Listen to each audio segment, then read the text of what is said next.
नमस्कार, स्वागत है आप सभी का संसद टीवी में। मैं हूं प्रीति सिंह। संसद के शीतकालीन सत्र का आज 5वां कार्य दिवस है। सदन की कार्यवाही शुरू होने से पहले हम हाजिर हैं राज्यसभा और लोकसभा में आज होने वाले कामकाज का पूरा ब्यौरा लेकर हमारे खास कार्यक्रम संसद में आज के साथ। आपको बताएंगे कि दोनों सदनों के एजेंडे में कौन से महत्वपूर्ण कामकाज शामिल हैं। साथ ही बात करेंगे कि आज सत्ता पक्ष और विपक्ष की क्या रणनीति संसद के अंदर रह सकती है। एजेंडे से जुड़ा तमाम अपडेट आप तक पहुंचाएंगे और संसद भवन परिसर में अपडेट पहुंचाने के लिए मौजूद हैं हमारे संवाददाता पवन कुमार शर्मा, जो हमें लोकसभा से जुड़ा तमाम अपडेट देंगे। इसके अलावा अखिलेश सुमन हमारे साथ जुड़ेंगे, जो राज्यसभा से जुड़ा तमाम अपडेट हम तक पहुंचाएंगे। इसके अलावा स्टूडियो में हमारे साथ खास मेहमान जुड़े हुए हैं।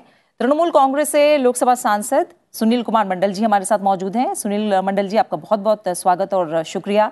वही बीजेडी से राज्यसभा सांसद सुजीत कुमार जी भी हमारे साथ जुड़े हुए हैं। सुजीत जी, आपका भी बहुत बहुत स्वागत और शुक्रिया हमारे साथ चर्चा में जुड़ने के लिए। साथ ही हमारे साथ जुड़े हैं वरिष्ठ पत्रकार राकेश शुक्ला जी भी। राकेश जी, आपका भी बहुत बहुत शुक्रिया और स्वागत संसद में आज में। आप सभी मेहमानों का एक बार फिर से मैं स्वागत कर रही हूँ। आज संसद भवन पर साल 2001 में हुए आतंकी हमले की 21वीं बरसी है। कृतज्ञ राष्ट्र लोकतंत्र के मंदिर की रक्षा करते हुए सर्वोच्च बलिदान देने वाले वीरों को याद कर रहा है।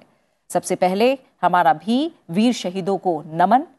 इस मौके पर संसद भवन परिसर में श्रद्धांजलि सभा का आयोजन किया गया है। इसकी सीधी तस्वीरें भी हम आप तक पहुंचाएंगे, लेकिन आइए सबसे पहले देख लेते हैं संसद में आज की सुर्खियां।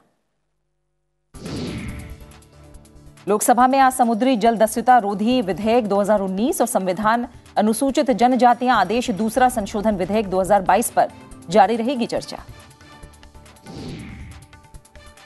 लोकसभा की कार्यसूची में विधेयकों की संभावित सूची में 2 विनियोग विधेयक। इन विधेयकों को वित्त मंत्री निर्मला सीतारमण सदन में करेंगी पेश। और राज्यसभा में 2 विधेयक, नई दिल्ली अंतर्राष्ट्रीय मध्यस्थतम केंद्र संशोधन विधेयक 2022 और संविधान अनुसूचित जातियां और अनुसूचित जनजातियां आदेश दूसरा संशोधन विधेयक 2022 होंगे विचार और पारित किए जाने के लिए पेश।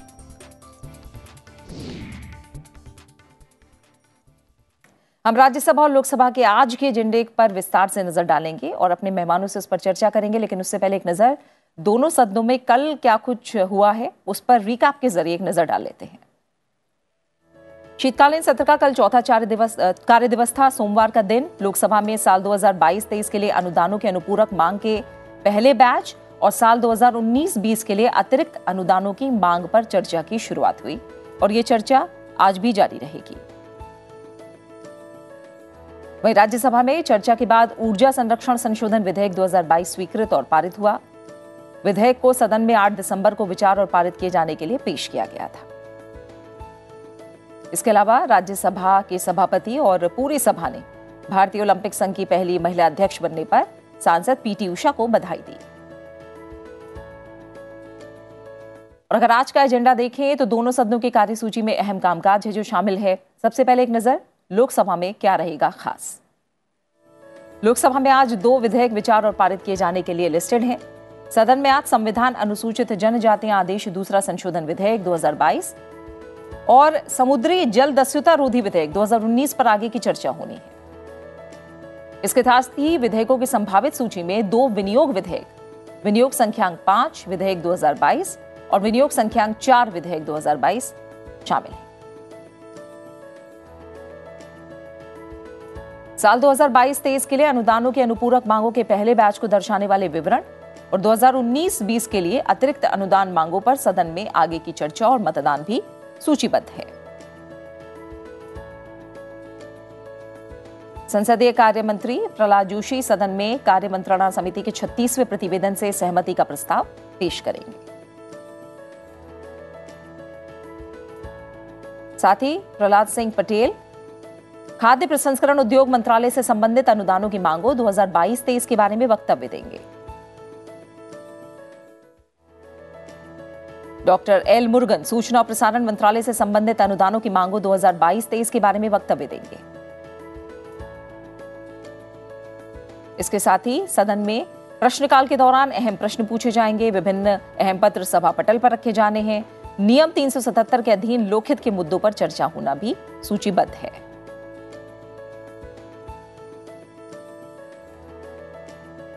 लोकसभा में कई अहम संसदीय समितियों के प्रतिवेदन भी पेश किए जाएंगे। सांसद प्रहलाद जोशी कार्य मंत्रणा समिति का प्रतिवेदन, सांसद हरीश द्विवेदी याचिका समिति के प्रतिवेदन, सांसद जयंत सिन्हा वित्त संबंधी स्थायी समिति का प्रतिवेदन, सांसद संतोष कुमार गंगवार वाणिज्य संबंधी स्थायी समिति के प्रतिवेदन, सांसद अधीर रंजन चौधरी गृह कार्य संबंधी स्थायी समिति के प्रतिवेदन, सांसद तापिर गांव परिवहन, पर्यटन और संस्कृति संबंधी स्थायी समिति के प्रतिवेदन पेश करेंगे।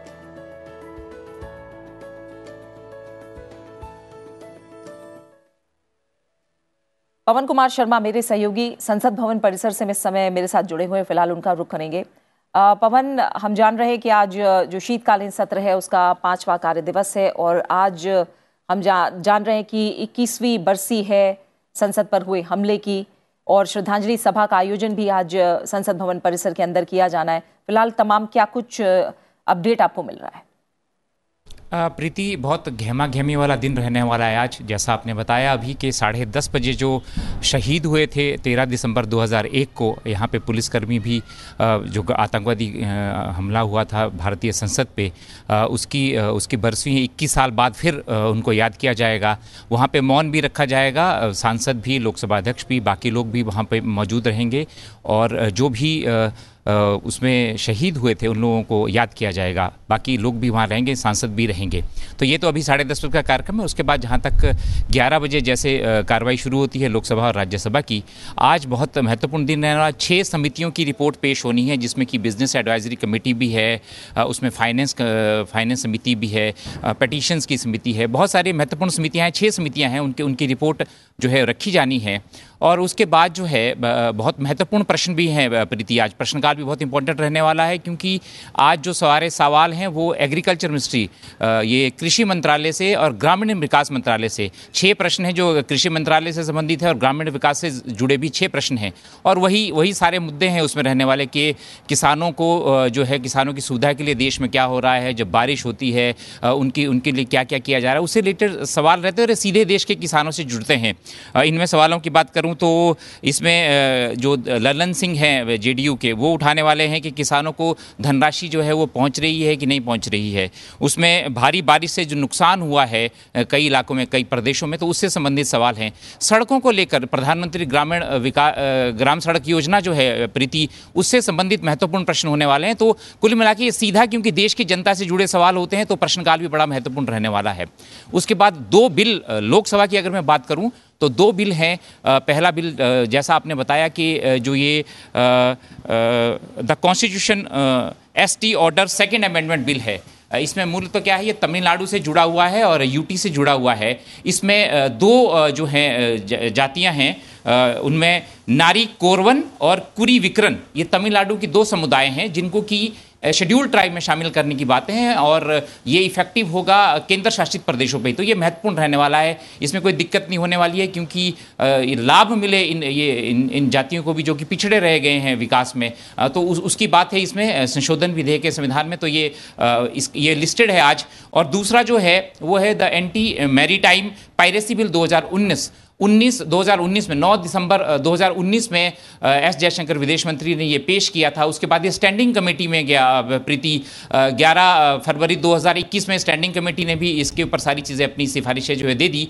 और इसमें प्रावधान ये है इस बिल में, बड़ी खास बात ये है कि जो समुद्री डकैती होती है उसके ऊपर भारत का अभी तक कोई भी विधेयक नहीं, कोई भी कानून नहीं है। ये पहला कानून है जो समुद्र में जो डकैतियां होती है, समुद्री रास्ते से जो सामान भारत में पहुंचता है, उसमें जो डकैत सोमालिया में होती रहती है घटना, जब एशिया और यूरोप से सामान जो है समुद्री रास्ते से भारत आता है तो सोमालिया में बड़ी डकैती की घटनाएं होती हैं। पर वो क्योंकि इंडियन पेरिफेरी में नहीं आता, तो वो वहाँ जो होती तो उसके ऊपर कोई कानून ही नहीं था देश में। तो ये कानून देता है भारतीय अधिकारियों को वहाँ पे कार्रवाई करने की जो है अनुमति देता है। और इसमें जहाँ तक दंड का प्रावधान है, उसमें उम्र कैद का भी प्रावधान है, फांसी का भी प्रावधान है, 14 वर्षों तक का इसमें उम्र कैद की बात है इसमें।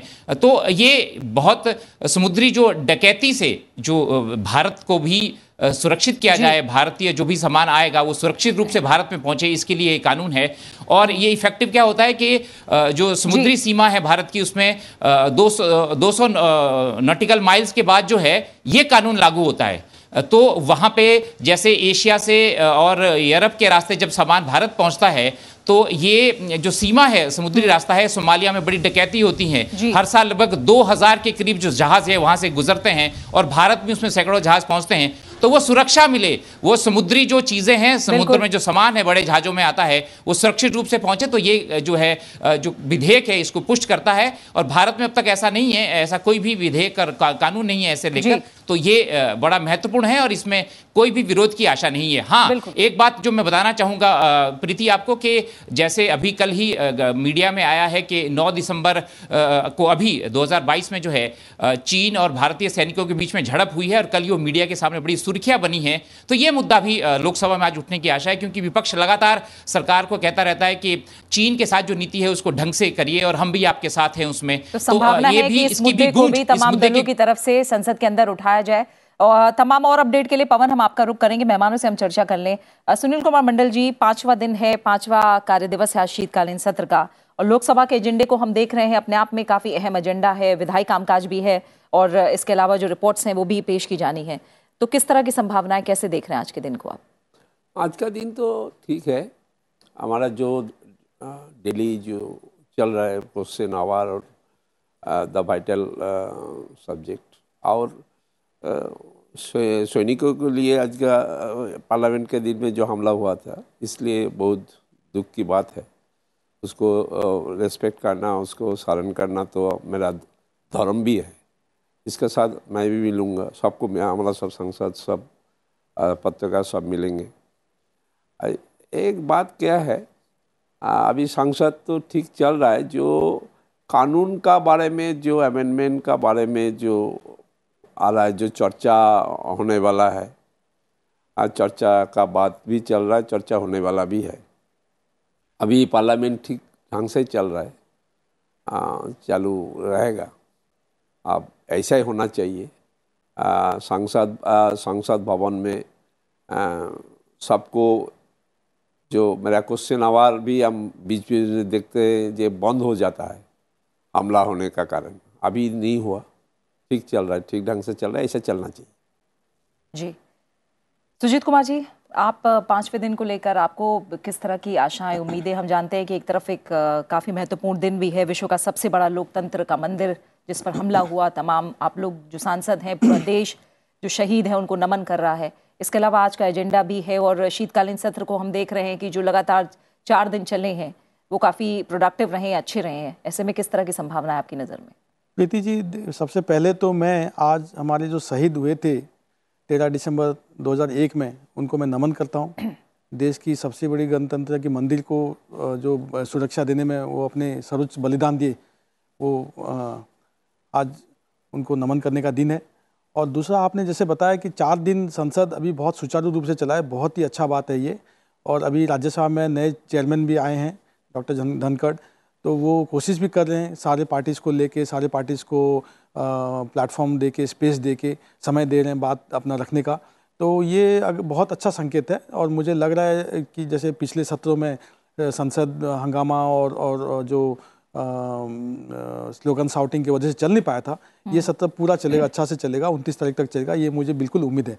और संसद जब अच्छा से चलता है तो हम लोग 0 आवर में, क्वेश्चन आवर में मुद्दे उठा पाते हैं, क्योंकि लोग हमको जब यहाँ पे भेजते हैं संसद में, तो उनको उनकी बहुत उम्मीदें रहती है कि हम अपने कॉन्स्टिट्यूंसी के जो इश्यूज़ हैं, समस्याएं हैं, राज्य के वो सब समस्याएं, देश की समस्याएं, उनको हम लोग संसद में उठा पाएँ और जो सरकार है, सरकार से हम लोग अकाउंटेबिलिटी ले सकें।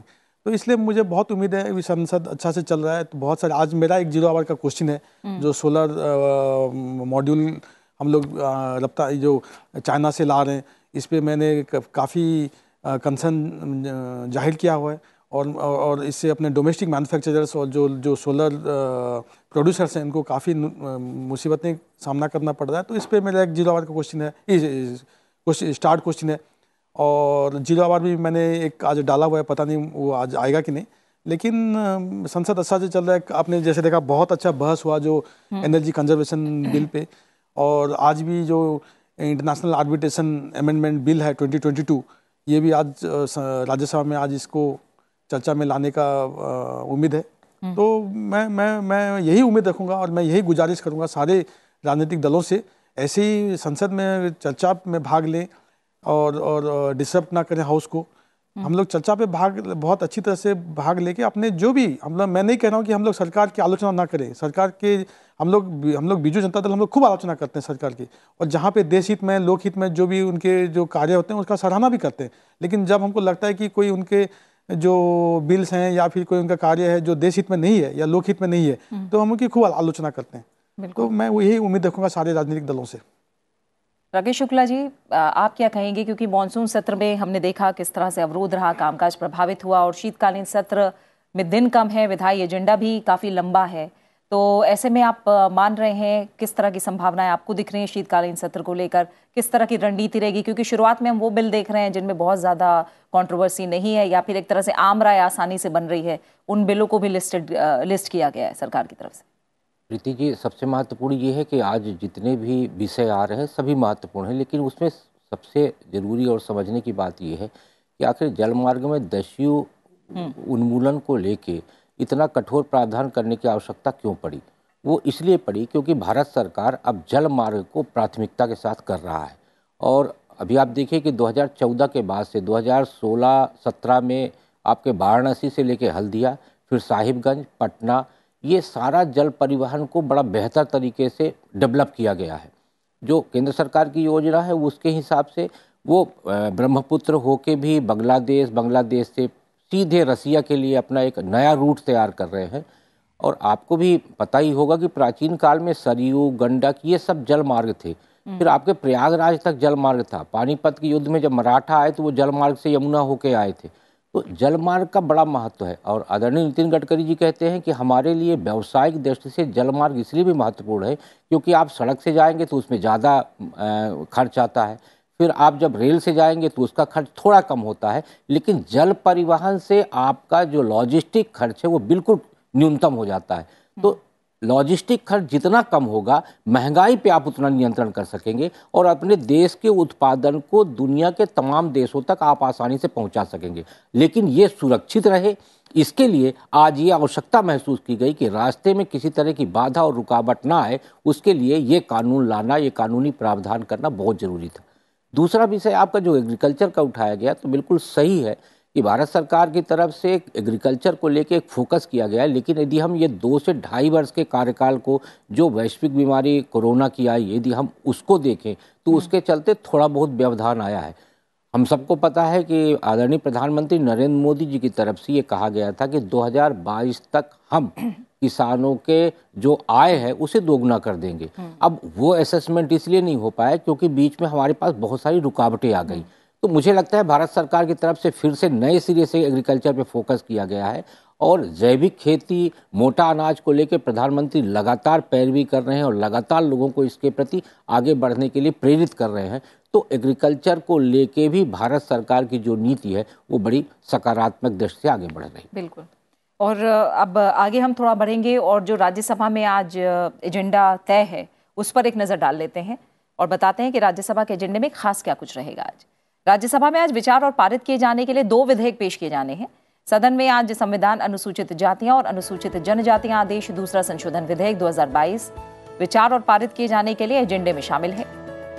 साथ ही नई दिल्ली अंतर्राष्ट्रीय माध्यस्थतम केंद्र संशोधन विधेयक 2022 पर भी उच्च सदन में विचार होना है।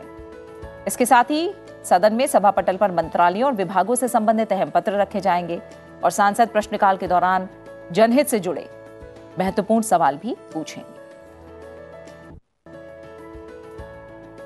सांसद डॉक्टर अभिषेक मनु सिंघवी वाणिज्य संबंधी स्थायी समिति के प्रतिवेदन पेश करेंगे। सांसद बृजलाल गृह कार्य संबंधी स्थायी समिति के प्रतिवेदन पेश करेंगे। सांसद एस फांगनॉन ओनयांग परिवहन, पर्यटन और संस्कृति संबंधी स्थायी समिति के प्रतिवेदन पेश करेंगी। सांसद जीवीएल नरसिम्हा राव वित्त संबंधी स्थायी समिति का प्रतिवेदन पेश करेंगे। और फिलहाल हम एक बार फिर से रुक करेंगे संसद भवन परिसर में। मेरे सहयोगी अखिलेश सुमन इस समय हमारे साथ जुड़े हुए हैं। अखिलेश, आज 5वां कार्य दिवस है और राज्यसभा में भी हम देख रहे हैं कि कामकाज बहुत सुचारू तरह से चल रहा है। और विधेयकों की बात करें तो 2 विधेयक हैं जो आज राज्यसभा के एजेंडे में शामिल हैं। इसके अलावा हम जानते हैं कि प्रश्नकाल, शून्यकाल और जो समितियों की रिपोर्ट भी रखी जानी है, किस तरह से आज के दिन को लेकर संभावनाएं दिख रही हैं? देखिए प्रीति, उम्मीद तो यही थी कि आज का दिन भी शांतिपूर्ण रहेगा, जैसा कि अभी तक पाँचों दिन रहा है। और विपक्षी दल के नेताओं से जो मैं बात लगातार कर रहा था, उनका यही संकेत था कि संसद का यह जो सत्र है उसमें हम पूरी तरह से भाग लेंगे और सरकार के सामने प्रश्न खड़ा करेंगे, सुझाव देना है तो सुझाव देंगे। लेकिन जो 9 दिसंबर वाली घटना है, जो चीन और भारत के बीच में झड़प हुई है, उसे लेकर आज संसद में एक नई स्थिति उत्पन्न हो सकती है। और जहाँ तक मुझे पता है कि कई दलों के सांसदों ने जो बिजनेस सस्पेंशन नोटिस दिए हैं, जिसमें कि आम आदमी पार्टी के सांसद राघव चड्ढा हैं, कांग्रेस के सांसद शक्ति सिंह गोहिल हैं, उसके अलावा अन्य सभी दलों के, विपक्षी दलों के नेताओं ने किसी न किसी तरह से या तो शॉर्ट ड्यूरेशन डिस्कशन की मांग की है या उसको एडजॉर्नमेंट मोशन लाने की बात की है। तो ये देखना काफ़ी दिलचस्प होगा कि किस तरीके से आज सुबह का जो ये जो 0 आवर शुरू होता है राज्यसभा में, चूँकि परिपाटी है कि 0 आवर पहले शुरू होता है, तो देखते हैं कैसे होता है। निर्भर ये भी करता है कि सभापति उन जो एडजॉर्नमेंट मोशन है या शॉर्ट ड्यूरेशन डिस्कशन है उसको स्वीकार करते हैं कि नहीं करते हैं, या किस तरीके से विपक्षी दलों के नेताओं को समझाते हैं। संभावना ये भी हो सकती है प्रीति की, हो सकता है रक्षा मंत्री इस पर कोई बयान भी दें। रक्षा मंत्री ने सुबह बुलाया है सेना के अधिकारियों को, उनसे स्थिति की जानकारी ली है। उसके अलावा किरण रिजिजू जो लॉ मंत्री हैं, अरुणाचल प्रदेश के रहने वाले, उन्होंने भी ब्रीफ किया है प्रेस को। तो निश्चित तौर पर एक कह सकते हैं कि सूचनाओं का आदान प्रदान हो रहा है पक्ष के और विपक्ष के बीच में, यहाँ तक कि मीडिया के बीच में भी। तो और उसके अलावा देखिए, आज जो 13 दिसंबर है 2001 है, जो संसद पे हमला हुआ था, काफ़ी स्तब्ध कर देने वाली घटना थी, जिसमें कि 100 से ज़्यादा सांसद, 30-40 पत्रकार संसद भवन में उस समय मौजूद थे। शहीद भी हुए कई सैनिक जो है, या तो पैरामिलिट्री के हों, पुलिस के हों या पार्लियामेंट्री सिक्योरिटी के हों। तो यह भी एक महत्वपूर्ण है, इस पर भी श्रद्धांजलि बाहर हो रही है।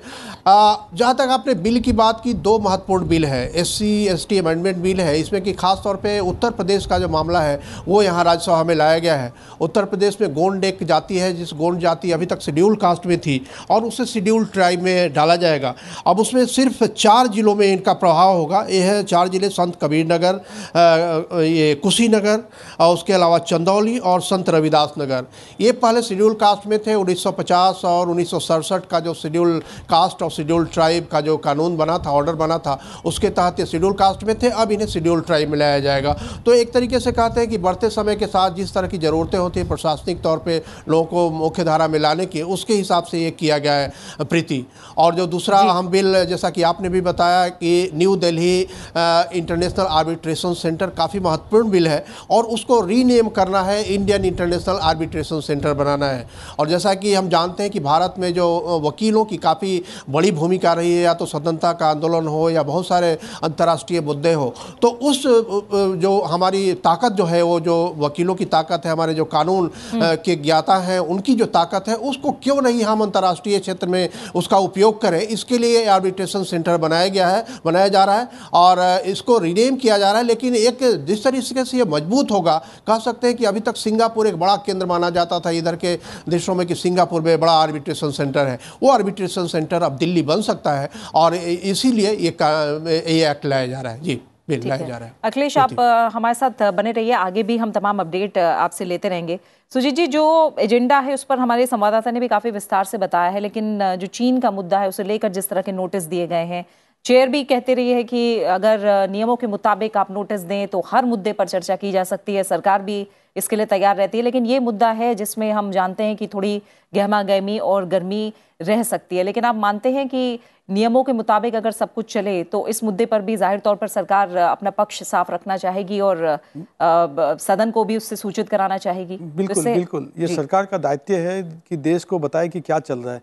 मैं हमेशा ये कहता हूँ कि चीन के साथ हमारा जो बॉर्डर डिस्प्यूट हुआ था गलवान 2020 में, उसके बाद कहीं ना कहीं सरकार कुछ इन्फॉर्मेशन है जो देश को देना चाहती है, हो सकता है स्ट्रेटेजिक रीजन्स हैं।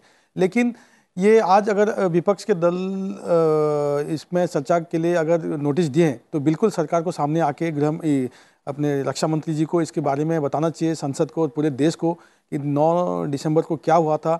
और जो सुनने में आ रहा है कि हमारे कुछ वीर जवान वहाँ पे घायल हुए थे, लेकिन चीन के उससे ज़्यादा हुए हैं। तो हमारे जवान की जो बोलता, मैं खुद ही गया था अभी तवांग गया था 1 महीना पहले, तो वहाँ पे जो जो परिस्थितियाँ में हमारे जवान हमारी रक्षा कर रहे हैं, सुरक्षा दे रहे हैं, ये वाकई पूरे देश को नाज है, गर्व है उन पे, और इस पर चर्चा जरूर होनी चाहिए। और दूसरा जो अखिलेश जी बता रहे थे, एक अहम आज जो बिल है ये जो new Delhi international arbitration centre, ये अमेंडमेंट बिल, ये 2019 में ये एक्ट हुआ था, और इसका आज अमेंडमेंट बिल आज राज्यसभा में चर्चा पे आने का उम्मीद है। तो इसमें एक तो अखिलेश जी ने बताया कि इसका नामकरण जो चेंज होगा, इंडिया इंटरनेशनल आर्बिट्रेशन सेंटर होगा। दूसरा इसमें और एक जो अहम जो इसमें चीज़ है वो है, अभी जो ओरिजिनल एक्ट में ये था सिर्फ इसमें आर्बिट्रेशन का, ये जो सेंटर का काम होगा सिर्फ आर्बिट्रेशन करना, लेकिन अभी इसका जो दायरा को बढ़ा के इसमें आर्बिट्रेशन, कॉन्सिलेशन, मीडिएशन, ये सारे जो जितने भी अल्टरनेट डिस्प्यूट रेड्रेसल मैकेनिज्म है, ये सबको इसमें इनकॉर्पोरेट किया जा रहा है। और जैसे उन्होंने बताया, देखिए मैं खुद वकील हूँ, तो मैं मानता हूँ India can be, particularly new Delhi can be A hub of international arbitration. अभी मैं खुद ही गया हूँ सिंगापुर में आर्बिट्रेशन करने के लिए, सियाक जो है Singapore international arbitration centre, London, Paris. ऐसा सिचुएशन है जहाँ पे दो इंडियन कंपनीज, उनके बीच में एक डिस्प्यूट होता है, वो इंडिया में आर्बिट्रेशन नहीं करके जा रहे हैं पेरिस में आर्बिट्रेशन करना, लंदन में करने, सिंगापुर में करना, जो देश के लिए, देश का उसमें कुछ लाभ नहीं हो रहा है। ठीक है, तो इसलिए ये जो new Delhi international arbitration centre जो होगा, इंडिया इंटरनेशनल आर्बिट्रेशन सेंटर, मेरे ख्याल से ये एक वर्ल्ड हब बन जाएगा आर्बिट्रेशन के लिए। देश सरकार को इस पर काम करना चाहिए, और बाहर के जितने भी सारे आर्बिट्रेशन मैटर्स हैं, डिस्प्यूट्स हैं, वो यहाँ पे इंडिया में उसका रेजोल्यूशन हो सकता है। ठीक है। सुनील मंडल जी, जिस तरह से मैं इस पर भी आपकी राय चाहूँगी, क्योंकि दोनों ही संवाददाता में बता रहे हैं और लोकसभा में भी पवन ने अपडेट दिया था कि जो नोटिसेज हैं वो दिए जा रहे हैं आज चीन के मुद्दे को लेकर, तो आप मान रहे हैं कि दोनों पक्षों के बीच सहयोग से एक रास्ता निकले और नियमों के मुताबिक, चाहे वो चेयर जो भी डिसाइड करे, इस पर चर्चा की बात कही जाए या फिर सरकार अपना पक्ष साफ करे और सबको अवगत कराए, आपको लगता है इस मुद्दे पर कार्य बाधित नहीं होना चाहिए? मस्ट नहीं होना चाहिए। ऐसा तो बहुत इम्पोर्टेंट सब्जेक्ट है, बहुत वाइटल सब्जेक्ट है। जो आज देखिए चीन के साथ इंडिया का आज से नहीं, बहुत पहले से, अभी चीन का जो राष्ट्रपति है वो बहुत खतरनाक है। वो बीच बीच में जो प्रॉब्लम कर रहा है हमारा, आज तो India very strong, any moment हमको चर्चा करके जो सुझाव है वो निकालना पड़ेगा, जो करना है करेंगे। इंडिया आज किसी का पीछे नहीं है। ये तो खूब अच्छा जो आया वो चर्चा अच्छा तरह से करना चाहिए। हमारा राज्यसभा लोकसभा दोनों है, राज्यसभा लोकसभा दोनों में बहुत चर्चा करने के लिए सब तैयार भी है। हम विरोधी पक्ष जो है वो हमको चर्चा करने के लिए तैयार है। गवर्नमेंट एंड बीच में जो पहले हुआ था वो चर्चा करने के बहुत सब्जेक्ट था, चर्चा करने के लिए तैयार नहीं था। तो सब सब्जेक्ट को बोला बीच में, बाद में ऐसे, इसलिए बहुत प्रॉब्लम हुआ। अभी चर्चा का शुरू किया आज 5 दिन। जी सुनील मंडल तैयार है। इस समय हम सीधी तस्वीरों के लिए चलेंगे। जी सुनील मंडल जी, इस समय हम सीधी तस्वीरों के लिए चलेंगे संसद भवन परिसर। हम जानते हैं कि संसद में हुए हमले की 21वीं बरसी है आज, और पूरा देश आज इस हमले में शहीद हुए सुरक्षा कर्मियों को और शहीद हुए लोगों को याद कर रहा है। और इस समय ये सीधी तस्वीरें आप देख पा रहे हैं संसद भवन परिसर से। हम तस्वीरों में लोकसभा अध्यक्ष ओम बिरला को देख पा रहे हैं, साथ ही रक्षा मंत्री राजनाथ सिंह, गृह मंत्री अमित शाह, तमाम केंद्रीय मंत्री हमें तस्वीरों में दिख रहे हैं। और आज तमाम सांसद, तमाम मंत्री संसद में हमले की बरसी पर तमाम शहीदों को याद करेंगे, श्रद्धा सुमन अर्पित करेंगे। और सीधी तस्वीरें इस समय संसद भवन परिसर से।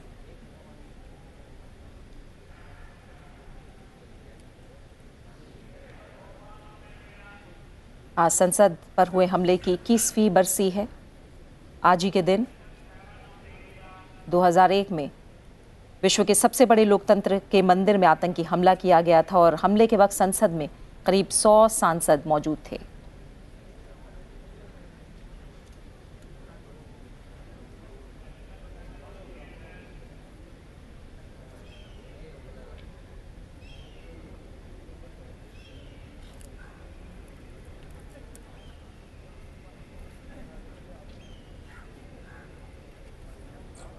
आज 13 दिसंबर यानी संसद पर हमले का वो काला दिन। 21 साल पहले आज ही के दिन विश्व के सबसे बड़े लोकतंत्र के मंदिर में हमले की नापाक साजिश रची गई थी और इस हमले में शहीद हुए लोगों को श्रद्धा सुमन अर्पित करने के लिए तमाम सांसद संसद भवन परिसर में मौजूद हैं।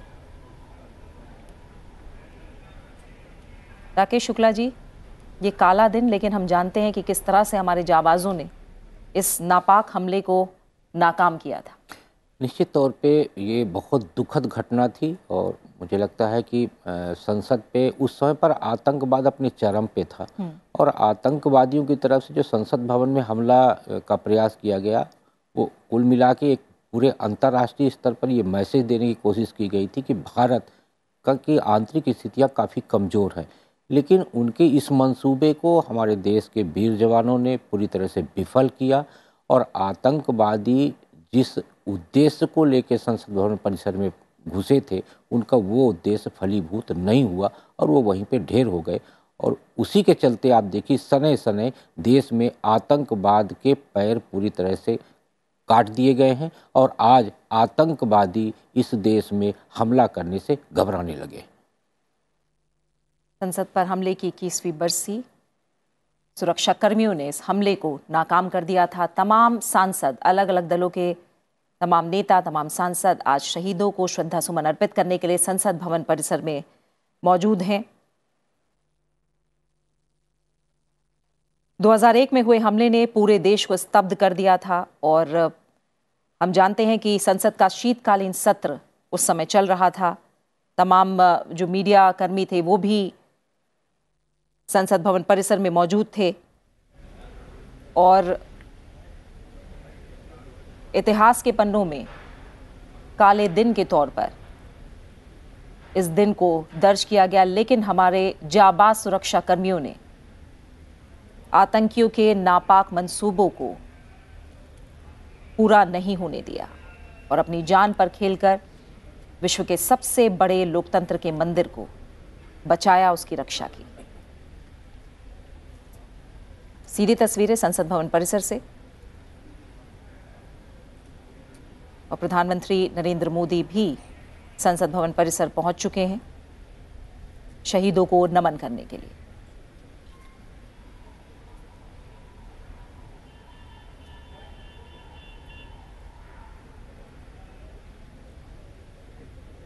प्रधानमंत्री नरेंद्र मोदी, रक्षा मंत्री राजनाथ सिंह, गृह मंत्री अमित शाह, लोकसभा अध्यक्ष ओम बिरला, राज्यसभा के उपसभापति हरिवंश, हम सभी को तस्वीरों में देख पा रहे हैं। तमाम मंत्री, प्रधानमंत्री, तमाम सांसद, अलग अलग दलों से जुड़े हुए सभी इस समय संसद भवन परिसर में इकट्ठा हुए हैं। संसद पर हमले की 21वीं बरसी, शहीदों को नमन करने के लिए तमाम सांसद।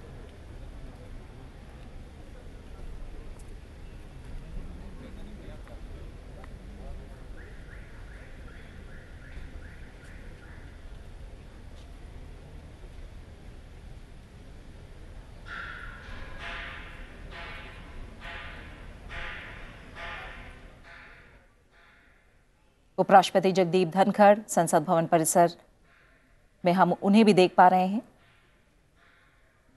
प्रधानमंत्री नरेंद्र मोदी, उपराष्ट्रपति जगदीप धनखड़, लोकसभा अध्यक्ष ओम बिरला, तमाम केंद्रीय मंत्री और अलग अलग दलों के सांसद हमें तस्वीरों में दिख रहे हैं।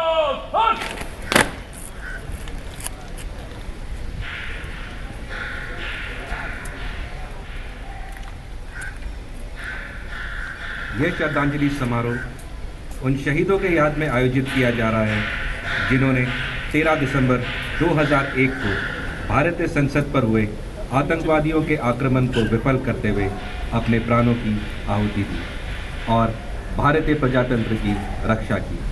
हमें अशोक चक्र से सम्मानित शहीद जगदीश प्रसाद यादव, शहीद मातबर सिंह नेगी, शहीद कमलेश कुमारी, कीर्ति चक्र से सम्मानित शहीद नानक चंद, शहीद रामपाल, शहीद ओम प्रकाश, शहीद विजेंद्र सिंह, शहीद घनश्याम और CPWD के कर्मचारी शहीद देशराज की शहादत पर गर्व है।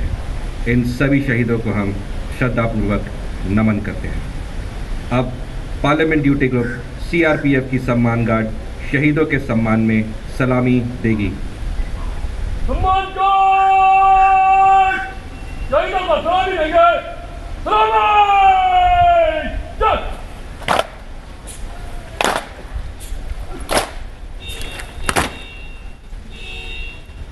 सम्मान गार्ड जय।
हम शहीदों के सम्मान में मौन रखेंगे।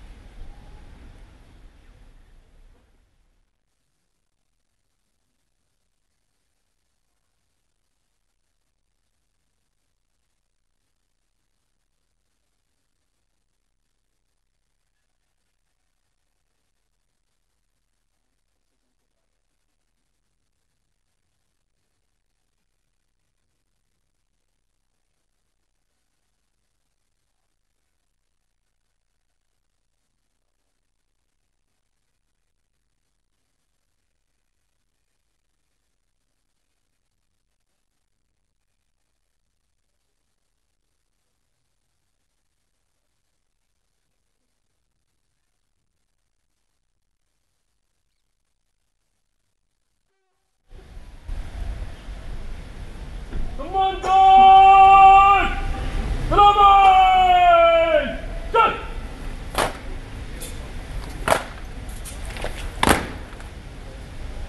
सम्मान गार्ड भगवान जय।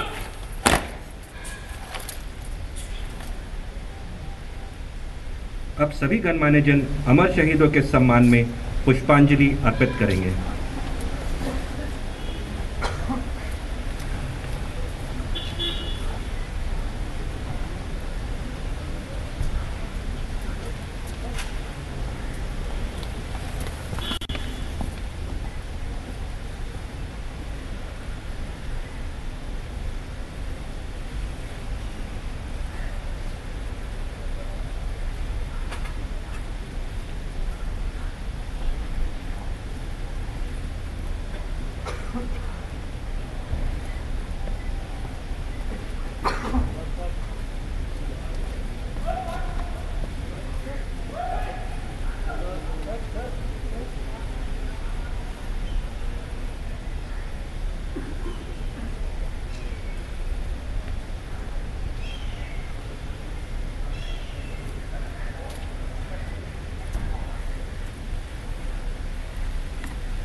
संसद की रक्षा करते हुए सर्वोच्च बलिदान देने वाले वीरों को राष्ट्र नमन कर रहा है। ये सीधी तस्वीरें संसद भवन परिसर से।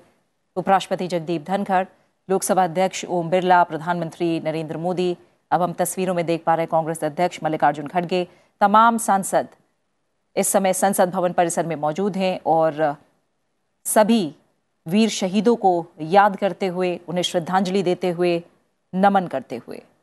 13 दिसंबर को 21 साल पहले लोकतंत्र का मंदिर कहे जाने वाली भारतीय संसद पर आतंकी हमला हुआ था और यह हमला उस समय हुआ था जब संसद का शीतकालीन सत्र चल रहा था। इस आतंकी हमले में देश के 9 वीर सपूतों ने अपनी जान की परवाह ना करते हुए सर्वोच्च बलिदान दिया था और इन्हीं वीरों को श्रद्धांजलि देने के लिए आज पूरा देश उन्हें याद कर रहा है, नमन कर रहा है।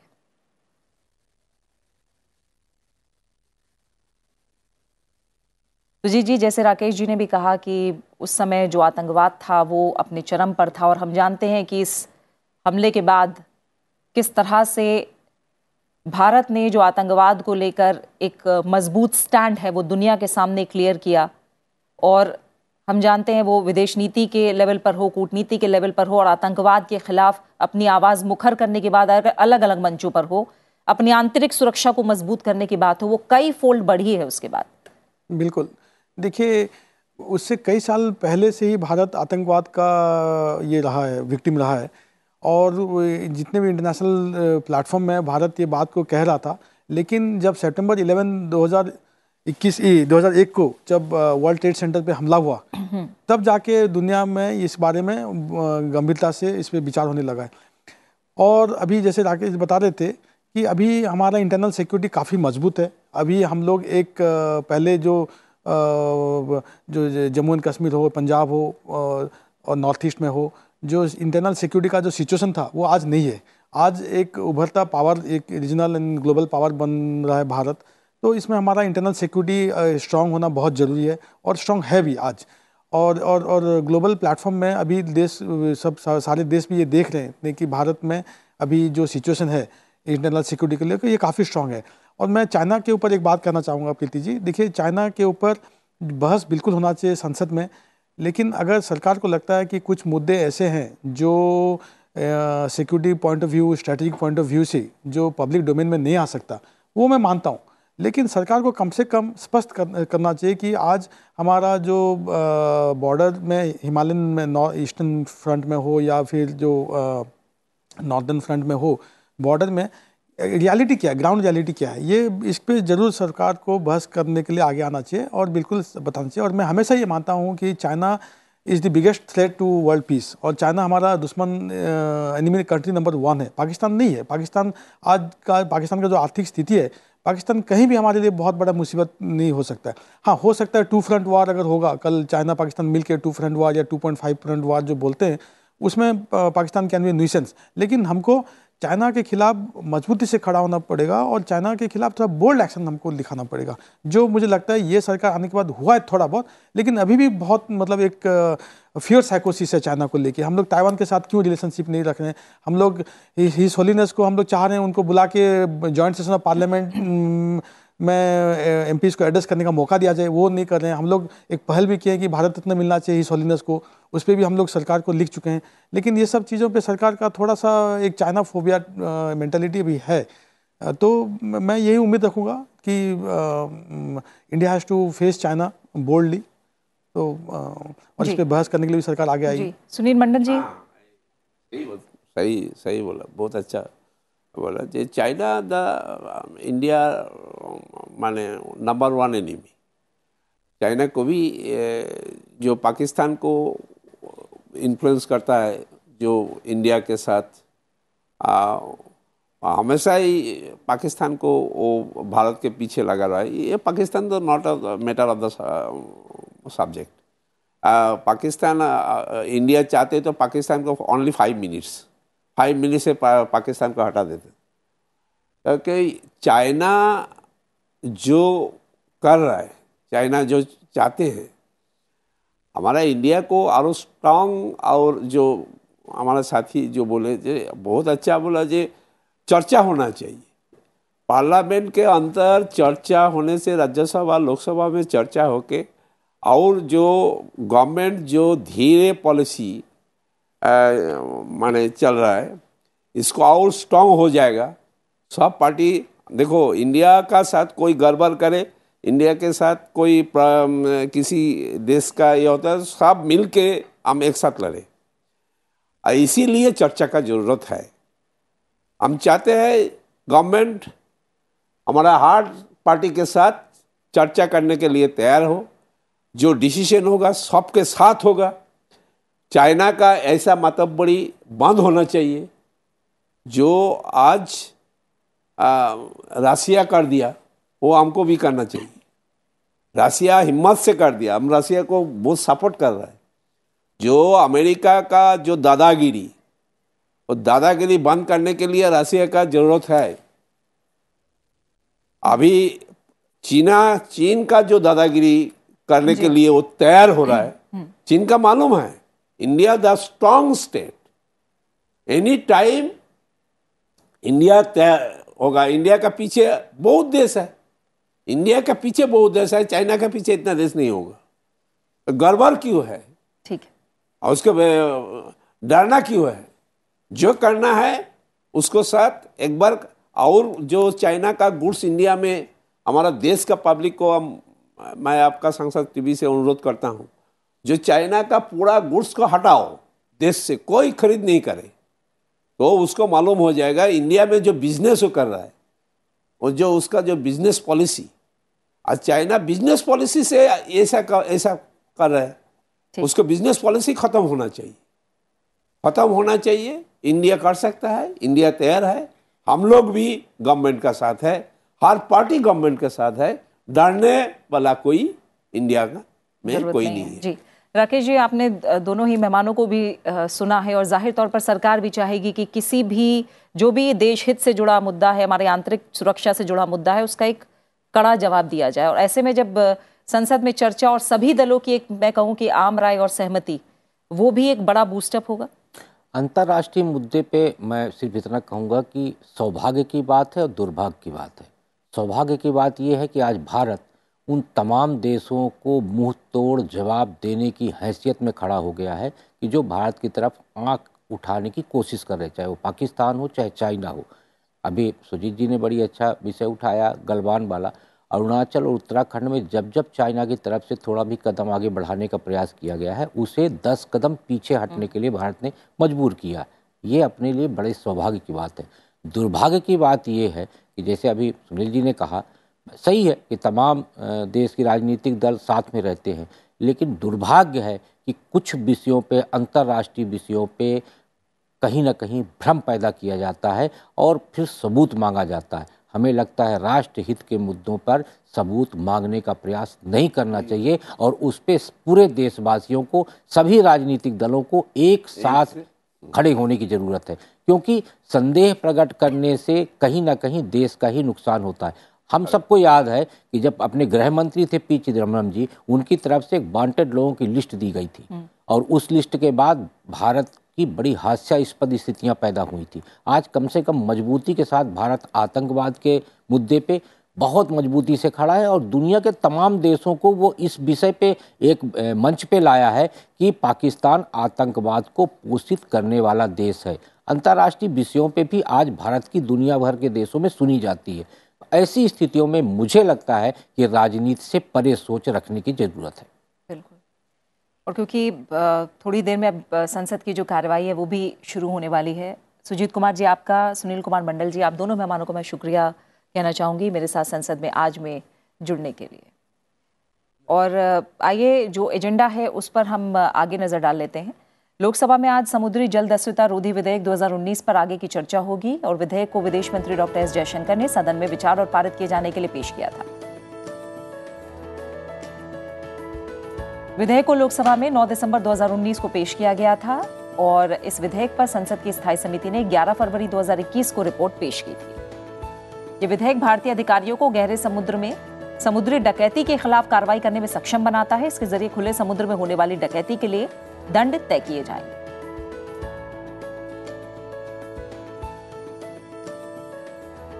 वहीं लोकसभा में आज संविधान अनुसूचित जनजातियां आदेश दूसरा संशोधन विधेयक 2022 को विचार और पारित किए जाने के लिए आज ये एजेंडे में शामिल है। इस विधेयक के जरिए तमिलनाडु के संदर्भ में अनुसूचित जनजातियों की सूची को संशोधित किया जाएगा।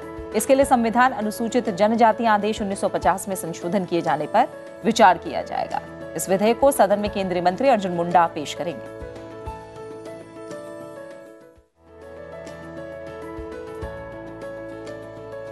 राज्यसभा में आज नई दिल्ली अंतर्राष्ट्रीय मध्यस्थता केंद्र संशोधन विधेयक 2022 को विचार और पारित किए जाने के लिए पेश किया जाएगा।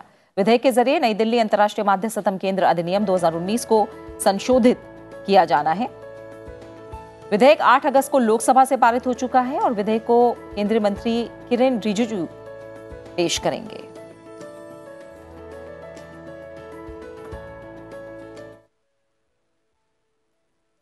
इसके अलावा राज्यसभा में आज केंद्रीय मंत्री अर्जुन मुंडा संविधान अनुसूचित जातियां और अनुसूचित जनजातियां आदेश दूसरा संशोधन विधेयक 2022 को विचार और पारित किए जाने के लिए पेश करेंगे।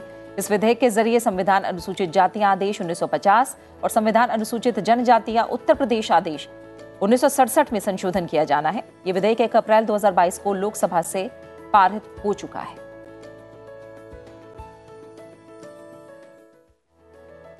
राकेश जी, जो हम बिल देख रहे हैं जिसमें नई दिल्ली अंतर्राष्ट्रीय मध्यस्थता केंद्र का नाम बदला जा रहा है और सरकार की इसके पीछे कोशिश है कि इसको संशोधन करके राष्ट्रीय स्तर का बना दिया जाए, तो ये जो परिवर्तन है वो देखने में थोड़े छोटे लग रहे हैं, लेकिन इससे कितना असर पड़ेगा?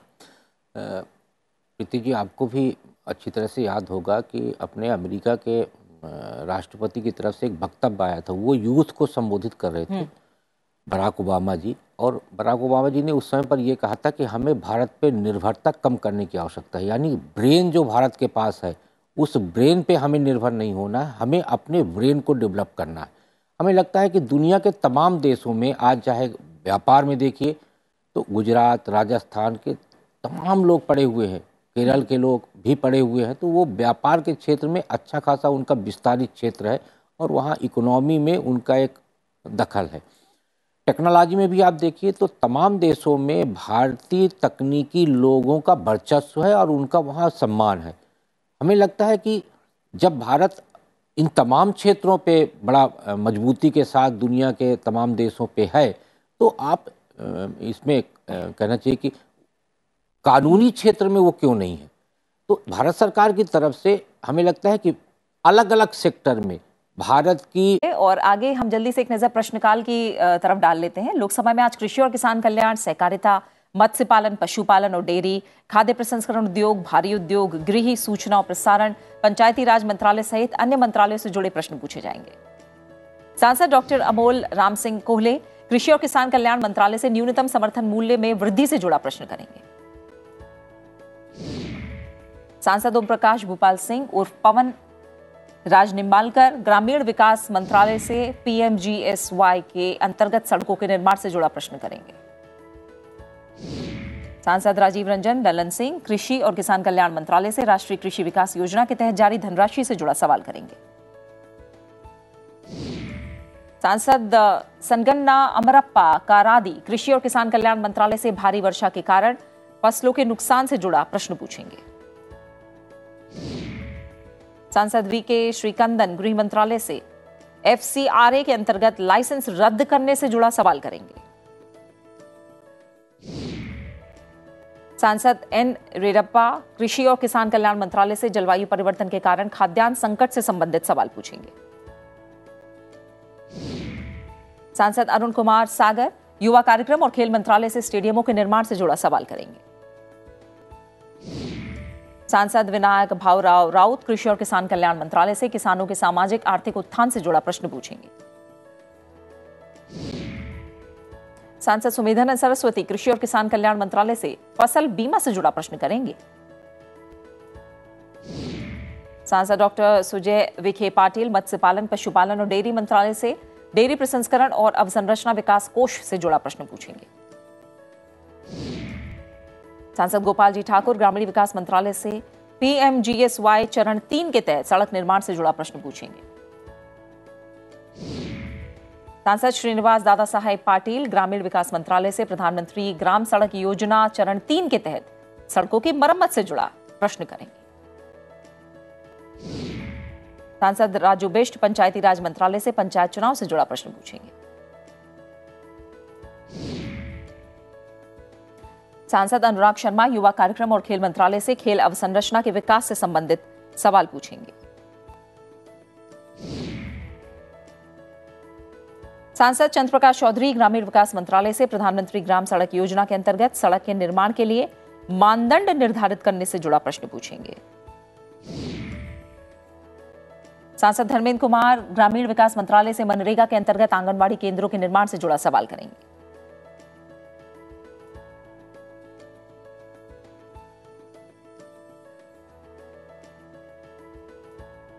वहीं राज्यसभा में आज आयुष, रसायन और उर्वरक, कॉर्पोरेट कार्य, वित्त, स्वास्थ्य और परिवार कल्याण, नवीन और नवीकरणीय ऊर्जा मंत्रालय सहित तमाम मंत्रालय से जुड़े काफी अहम प्रश्न पूछे जाने हैं। सांसद सुजीत कुमार नवीन और नवीकरणीय ऊर्जा मंत्रालय से देश में सौर ऊर्जा को बढ़ावा दिए जाने से संबंधित सवाल करेंगे। सांसद सुशील कुमार गुप्ता स्वास्थ्य और परिवार कल्याण मंत्रालय से क्षेत्रीय भाषाओं में चिकित्सा शिक्षा से जुड़ा प्रश्न करेंगे। सांसद आर गिरिराजन कॉर्पोरेट कार्य मंत्रालय तृतीय शिक्षा क्षेत्र की सहायता के लिए CSR निधियों का उपयोग किए जाने से जुड़ा प्रश्न करेंगे।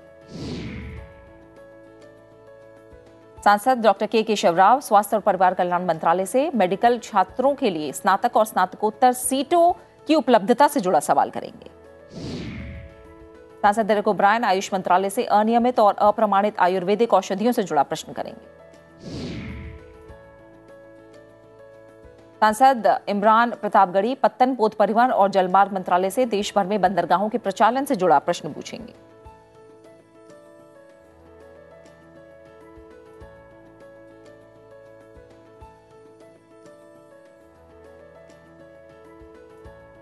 और इसी के साथ फिलहाल संसद में आज में इतना ही। अब से कुछ ही देर में लोकसभा और राज्यसभा की कार्यवाही शुरू होने जा रही है। संसद टीवी लोकसभा पर आप लोकसभा और संसद टीवी राज्यसभा पर आप राज्यसभा की कार्यवाही का सीधा प्रसारण देख सकते हैं। बने रहिए संसद टीवी के साथ। नमस्कार।